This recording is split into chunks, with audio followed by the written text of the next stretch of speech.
Hello students, कैसे हैं आप लोग? आई होप सब अच्छे होंगे। चलिए बेटा, एक बार फिर से स्वागत है आपका। और आज हम लोग लेके आए हैं lecture number 4 not for profit organisation की। एक बार देख लेते हैं अभी तक आपने क्या पढ़ा है। हम लोगों ने एनपीओ के अंदर फर्स्ट क्लास में बिल्कुल बेसिक कॉन्सेप्ट की बात करी थी। सेकंड में मैंने आपको पोस्टिंग बताई थी, किस एंट्री को हमने कहां लिखना है। थर्ड लेक्चर में हमने बात करी बेटा फंड बेस्ड की। और आज हमारा फोर्थ टॉपिक है जिसमें हम निकाल रहे हैं raw material consumed. Raw material तो नहीं बोलेंगे, मतलब मेडिसिन हो गया, स्टेशनरी हो गया, उसकी बात कर रहे हैं। ठीक है, तो इस टॉपिक में सर क्या पढ़ना है, मेरी बात पहले बहुत ध्यान सुनिए। हम लोग पढ़ क्या रहे हैं टॉपिक बेटा आज का? हम बात कर रहे हैं ट्रीटमेंट ऑफ किसका बेटा? Consumable items. सर क्या होती हैं? मान लीजिए कोई चैरिटेबल हॉस्पिटल है, उसके पास जो मेडिसिन है, कोई स्पोर्ट्स एकेडमी है, उसके पास जो बैट बॉल्स हैं, ये सब क्या है? कंज्यूमेबल आइटम्स हैं। तो हमें ये देखना होता है कि एक साल के अंदर हमने कितना मटेरियल कंज्यूम कर लिया है। जितना हम पेमेंट कर रहे हैं उतना ही कोई जरूरी तो नहीं हम कंज्यूम कर रहे हैं। तो हमें निकालना क्या है? जैसे हम फिक्स एसेट्स पे निकालते हैं डेप्रिसिएशन, सेम हमें यहाँ पे निकालना है कि अगर कोई चैरिटेबल हॉस्पिटल है, कोई स्पोर्ट्स की एकेडमी है ना, तो वो कितना मटेरियल कंज्यूम कर रहे हैं बेटा। ठीक है, चलिए तो पहला पॉइंट है sometimes NPO consume some consumable items. ठीक है जी, वो क्या हो सकती है? Stationery, sports material and medicine. ठीक है, in such case total creditors account should be prepared. हम क्या बनाएंगे? क्रेडिटर्स अकाउंट बनाते हैं बेटा, और जिससे ये फाइंड करते हैं कि हाँ जी हमने टोटल कितना गुड्स उधार में परचेज किया है। ठीक है, एक सेपरेट स्टॉक अकाउंट भी बनाते हैं जिससे हमें यह पता लगता है कि हमने कितना आइटम कंज्यूम किया है। ठीक है, अमाउंट ऑफ कंज्यूम आइटम्स निकालते हैं बेटा। और थर्ड, हम फाइनली ये फाइंड करते हैं कि इनकम एंड एक्सपेंडिचर में कितना आएगा। ठीक है बेटा, तो तीन चीजें हैं कि भाई हम इसमें बात किसकी कर रहे हैं? हम बात कर रहे हैं स्टेशनरी कंज्यूम की, स्पोर्ट्स मटेरियल की और मेडिसिन की। पहला अकाउंट कौन सा बनाते हैं? क्रेडिटर्स, जिससे ये पता लगता है कितना गुड्स हमने उधार में खरीदा है। दूसरा हम बनाते हैं स्टॉक अकाउंट, जिससे हमें ये पता लगता है कि हमने कितना मटेरियल कंज्यूम किया है, और उसी की हेल्प से हमें पता लगता है कि फाइनली इस साल हमारे इनकम एंड एक्सपेंडिचर में कितना आएगा। ठीक है बेटा, थोड़ा सा और बेसिक समझते हैं। ये तो मैंने आपको थोड़ा सा समझा दिया, थोड़ा सा और बेसिक समझते हैं मेरे बच्चों। आइए बेटा, हम बात कर रहे हैं कैलकुलेशन ऑफ मटेरियल कंज्यूम्ड। ठीक है सर, डेप्रिसिएशन कैसे निकालते हो आप? सर ओपनिंग में जितने का फर्नीचर था प्लस जो परचेज किया माइनस जो क्लोजिंग, है ना, यही तो होता है। तो सेम यहां भी वही कॉन्सेप्ट है बेटा। हम बात कर रहे हैं कैलकुलेशन ऑफ मटेरियल कंज्यूम्ड की। ठीक है, वो कुछ भी हो सकता है यार, है ना, स्टेशनरी हो, मेडिसिन हो। तो सर सिंपल फॉर्मूला है कि ओपनिंग में कितना था। फॉर एग्जांपल हम बात कर रहे हैं मेडिसिन की, तो 10,000 रुपए का आपके पास मेडिसिन परचेज ओपनिंग में पड़ा हुआ था। ठीक है सर, उसके बाद आपने परचेज, जब हम परचेज की बात कर रहे हैं, टोटल परचेज की बात कर रहे हैं, हम किसकी बात कर रहे हैं? Total purchase. टोटल का मतलब कैश एंड क्रेडिट। तो फॉर एग्जांपल 50,000 रुपए का हमने परचेज किया, करेक्ट सर, और हमारे गोडाउन में क्लोजिंग में कितना बचा है? 20,000। तो आपसे कोई पूछे भाई कितना कंज्यूम कर लिया, तो भाई 40,000 रुपए की हमने मेडिसिन, स्टेशनरी या स्पोर्ट्स जो भी इक्विपमेंट्स है वो हमने कंज्यूम कर ली। सर ये तो बड़ा आसान है। तो यही फॉर्मूला है sir, opening stock plus purchase minus closing stock.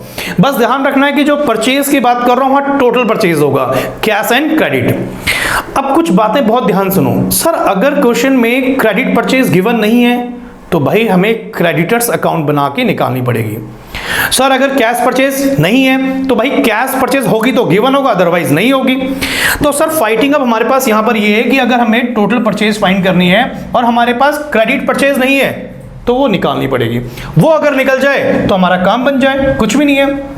ठीक है सर, तो चलो एक बार हम देखते हैं पहले क्रेडिट अकाउंट कैसे बनता है। अभी इसके दो मेथड हैं, मैं भी चर्चा कर रहा हूं फर्स्ट मेथड की, बहुत ध्यान सुनेंगे। तो मेरे पास यहां पे क्रेडिट परचेज मिसिंग है मान लीजिए, तो मैं क्या बनाऊंगा? क्रेडिटर्स अकाउंट, और वहां से मैं फाइंड कर रहा हूं कि परचेज कैसे निकलेगी। ठीक है, जैसे कि आप जानते हैं क्रेडिटर्स हमारी क्या बेटा? सर क्रेडिटर्स तो हमारी लाइबिलिटीज है, बिल्कुल लाइबिलिटीज है बेटा क्रेडिटर्स तो, है ना बच्चों। तो क्रेडिटर्स हमारी लाइबिलिटीज है सर। तो क्रेडिटर्स अकाउंट जब हम लोग बनाएंगे तो मेरी एक बात बहुत ध्यान सुनना, आपको एक बात पता ही है, क्रेडिटर्स का जो ओपनिंग बैलेंस आता है वो कहां पर आता है? क्रेडिट साइड में, और जो क्लोजिंग बैलेंस आता है कहां आता है? डेबिट साइड में। तो जो भी बकाया है, जो आउटस्टैंडिंग है, वो ओपनिंग कहां आएगा? क्रेडिट साइड में, और क्लोजिंग कहां आएगा? डेबिट साइड में। ठीक है सर ऐसा भी तो हो सकता है एडवांस पे कर रखा हो, तो अगर क्रेडिटर्स ने एडवांस दे रखा हो तो उसका ओपनिंग बैलेंस कहाँ आएगा बेटा, डेबिट साइड में, और क्लोजिंग बैलेंस कहाँ आएगा, क्रेडिट साइड में। यहां तक बात समझ आ पाई। तो अगर आउटस्टैंडिंग है तो ओपनिंग इधर, क्लोजिंग इधर, अगर एडवांस है तो ओपनिंग इधर, क्लोजिंग इधर। इतनी बात में कोई डाउट नहीं है। सर हमने इस साल में क्रेडिटर्स को कुछ पैसे पे कर दिए, ठीक है, तो एंट्री क्या होगी, creditors account debit to cash. तो ठीक है sir, to cash pay to creditors, ये पे कर दिया आपने। तो फाइनली यहां से जो बैलेंसिंग फिगर आएगी वो क्या निकल जाएगी, वो हमारी निकल जाएगी जी क्या, क्रेडिट परचेज। और उस क्रेडिट परचेज का हम लोग क्या करेंगे सर, अपने फॉर्मूले में यूज कर लेंगे, यहां पे हमने पुट कर देना है और हमारा आंसर निकल जाएगा जी। यहां तक बात समझ आई बेटा। तो अगर हमारे पास क्वेश्चन में क्या गिवन है, क्रेडिट परचेज गिवन है, तो क्वेश्चन में कोई दम है ही नहीं। अगर परचेज आपको गिवन है तो सिंपल हमें ये फॉर्मूला लगाना है और क्रेडिट परचेज कहाँ से निकालेंगे हम, क्रेडिटर्स अकाउंट से। यहाँ तक बात समझ आई। हाँ जी सर, बात तो समझ आ गई, लेकिन सर आपने एक अकाउंट और बनाया था, वो भी देख लो बेटा। सर ये क्या बनाया आपने, स्टॉक अकाउंट यार।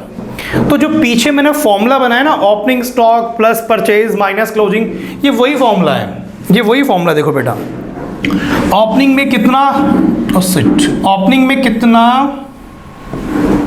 हाँ जी बच्चा, ओपनिंग में कितना आपके पास मटेरियल था वो देखेंगे हम लोग पहले, ठीक है बच्चा।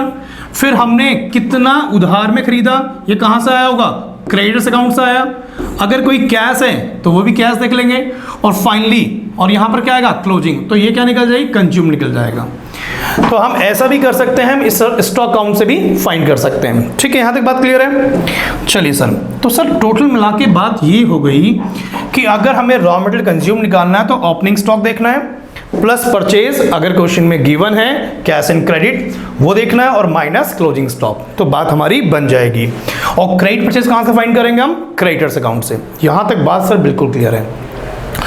अब एक और मेथड लिखा मैंने, मेथड नंबर सेकंड। अगर आपको अकाउंट नहीं बनाना, आपने कहा यार कौन सा पंगे पड़ रहा है, क्वेश्चन में अमाउंट पेड टू क्रेडिटर्स दे रखा है कि इतना पैसा हमने क्रेडिटर्स को दिया है, चाहे वो मेडिसिन का हो, स्टेशनरी का हो, या किसी का भी हो, और उसमें कुछ चीजें प्लस करनी है, कुछ चीजें माइनस करनी है, कंज्यूम निकल जाएगा। तो इस वाले केस में हमें क्रेडिटर्स बनाने की जरूरत नहीं है, ठीक है, सीधा सीधा हम काम करेंगे बेटा। तो फॉर्मूला बताओ क्या है। पहले देखो अमाउंट पेड, क्या देखना है मेरे बच्चों आप लोगों ने, आपने देखना है बेटा अमाउंट पेड, अमाउंट पेड। तो अमाउंट पेड फॉर मटेरियल, याद करो जैसे हम सब्सक्रिप्शन में करते हैं, आउटस्टैंडिंग या क्रेडिटर्स लिखा हो, करंट ईयर क्या होता है प्लस, आउटस्टैंडिंग क्रेडिटर्स जो प्रीवियस ईयर क्या होता है माइनस, एडवांस प्रीवियस ईयर क्या होता है प्लस, एडवांस करंट ईयर क्या होता है माइनस, और ओपनिंग स्टॉक हमेशा क्या होगा प्लस, और क्लोजिंग स्टॉक क्या होगा माइनस। ये फॉर्म लगाओ और सीधा आंसर निकल जाएगा। तो अगर आपके पास अमाउंट पेड फॉर स्टेशनरी है, उसमें ओपनिंग स्टॉक प्लस करो, एडवांस प्रीवियस का प्लस करो, आउटस्टैंडिंग करंट ईयर प्लस करो, और माइनस कर दो closing stock, outstanding for previous year और एडवांस फॉर करंट ईयर, तो हमारा कंज्यूम निकल जाएगा। तो ये दो तरीके हैं, एक तरीका ये वाला और एक तरीका ये वाला है, ठीक है बच्चा, कर सकते हैं इससे स्टार्ट हम लोग। चलो, मेरे पास 3 इलस्ट्रेशन हैं, उनकी हेल्प से मैं पूरा कॉन्सेप्ट आपको रिवाइज करवा सकता हूं। आपको कुछ नहीं करना, बस 3 एग्जांपल मेरे साथ देखने, ठीक है बेटा। बस कंडीशन है कि बहुत ध्यान से इनको देखें आप, तो गारंटी आपको समझ आ जाएगी बात बेटा, ठीक है। चलिए, अब एग्जाम्पल बहुत ध्यान से देखना आप लोगों ने, बिल्कुल जल्दीबाजी नहीं करनी मेरे बच्चों, जितना भी टाइम लगेगा इसी में लगेगा। क्वेश्चन में कहता है, बहुत ध्यान से ना, how will you deal with the following item preparing the income and expenditure account for the year ended 31 मार्च 12, ठीक है जी 2012। क्रेडिटर्स फॉर स्पोर्ट्स मटेरियल, मतलब सर ये आउटस्टैंडिंग है, बिल्कुल सही। ये सर ओपनिंग स्टॉक दे रखा है, बिल्कुल सही। और ये दे रखा है कि 11/12 में पेमेंट मेड टू क्रेडिटर्स, कितना है बेटा 10,800, और बोला है जी कोई कैश परचेज नहीं है सर, ठीक है सर। अब जब आपको इतनी इंफॉर्मेशन दे रखी है मेरे बच्चों, तो इसके बेसिस पे हमें निकालना है कंज्यूम्ड। अब 2 तरीके हैं, मैं दोनों तरीके फॉलो करता हूं।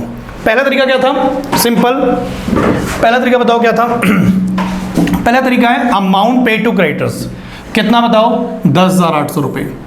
आउटस्टैंडिंग कब का है बेटा, प्रीवियस का और करंट का, और स्टॉक दे रखा है, प्लस माइनस करना आंसर निकल जाएगा, कोई दिक्कत तो नहीं है। मैं थोड़ा करके बताता हूं आपको।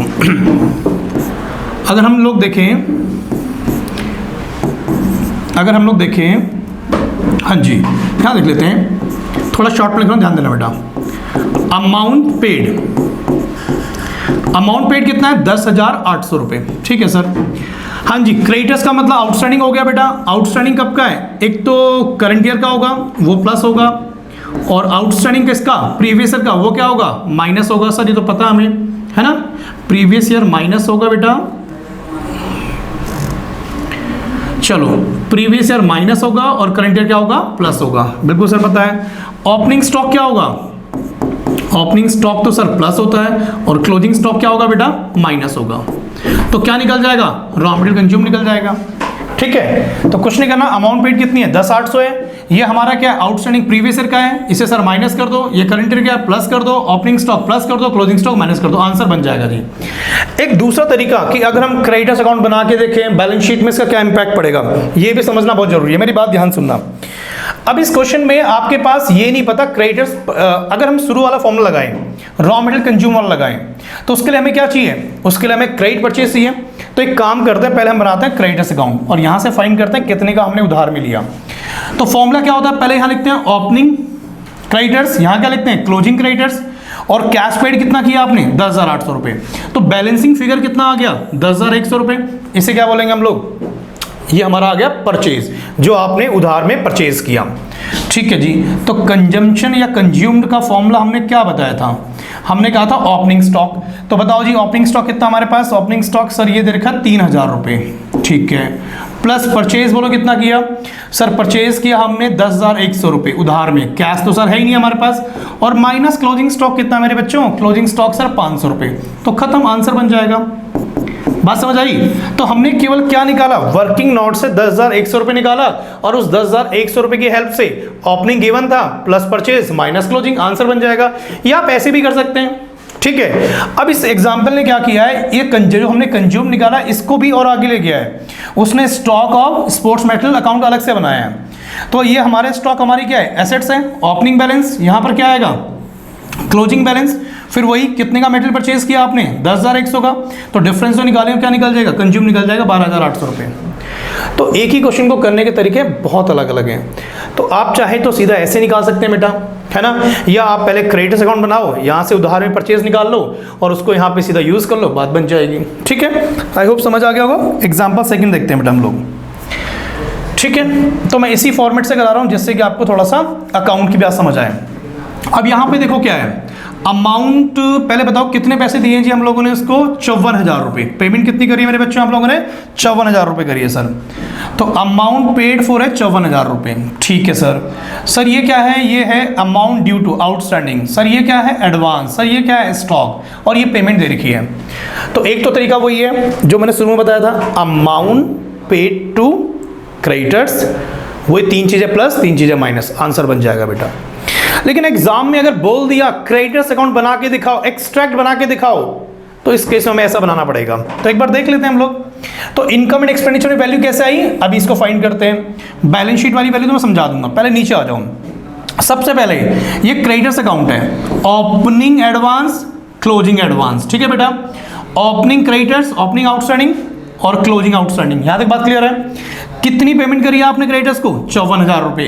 तो बताओ बैलेंसिंग फिगर कितना आ गया? 50,500 रुपए का हमने मेटेरियल उधार में खरीदा। अब इस 50,500 रुपए की हेल्प से कंज्यूम निकालना है, तो आप बना लो स्टॉक अकाउंट। यहां पे क्या लिखते हैं? ओपनिंग प्लस परचेज और माइनस क्लोजिंग। तो क्या निकल जाएगा? कंज्यूम निकल जाएगा। और ये जो कंज्यूम किया ये कहां जाएगा? इनकम एंड एक्सपेंडिचर में जाएगा। बात समझ आ रहे हैं? अगर आप आगे सीए फाउंडेशन कर रहे हैं या आगे पढ़ रहे हैं तो वहाँ पे थोड़ा आपको ऐसा देखना पड़ेगा, और अदरवाइज सिंपल फॉर्मूला जो बताया कर सकते हैं आप। चलो, वो बैलेंस शीट में पूछता है इसका इम्पैक्ट क्या पड़ेगा। तो भाई आउटस्टैंडिंग जो होता है, क्रेडिटर्स क्या होंगे? बैलेंस शीट की लायबिलिटी साइड में। एडवांस जो होगा वो कहाँ पर आएगा? एसेट साइड में। और जो स्टॉक है, स्टॉक तो हमारी क्या है? एसेट्स है। तो ये बैलेंस शीट के एक्सट्रैक्ट बन जाएंगे आपके। आई होप ये वाला एग्जाम्पल भी क्लियर होगा। चल सकते हैं आगे। एक लास्ट एग्जाम्पल और देख लो मेरे बच्चों, तो मुझे लगता है उसके बाद कोई दिक्कत में आपको रहनी चाहिए। ठीक है, चलिए हम बात कर रहे हैं एग्जाम्पल नंबर 3 की। ये था सेकंड हो गया जी। चलिए बेटा एग्जाम्पल नंबर 3 देखिए बेटा, इसमें भी ऑलमोस्ट सेम डाटा है। एक बार और समझ लो, 28,400 रुपये, 28,400 रुपये, 28,400 आपने पे किए है। ठीक है, क्रेडिटर्स मतलब आउटस्टैंडिंग दे रखा है आपको। ठीक है, स्टॉक दे रखा है, और क्वेश्चन में कैश परचेज भी दे रखा है, बहुत ध्यान सुनेंगे, बहुत ध्यान सुनेंगे, ठीक है। कैश परचेज सर क्या होगा, प्लस हो जाएगा जी। सर अगर सेल हो तो क्या करते हैं, माइनस करते हैं, याद रखना बेटा, ठीक है। तो देखो पहले मैं बात करता हूं आपसे, पहले वही कहानी, हमें क्रेडिटर्स निकालने हैं, हमें क्रेडिट परचेज निकालनी है।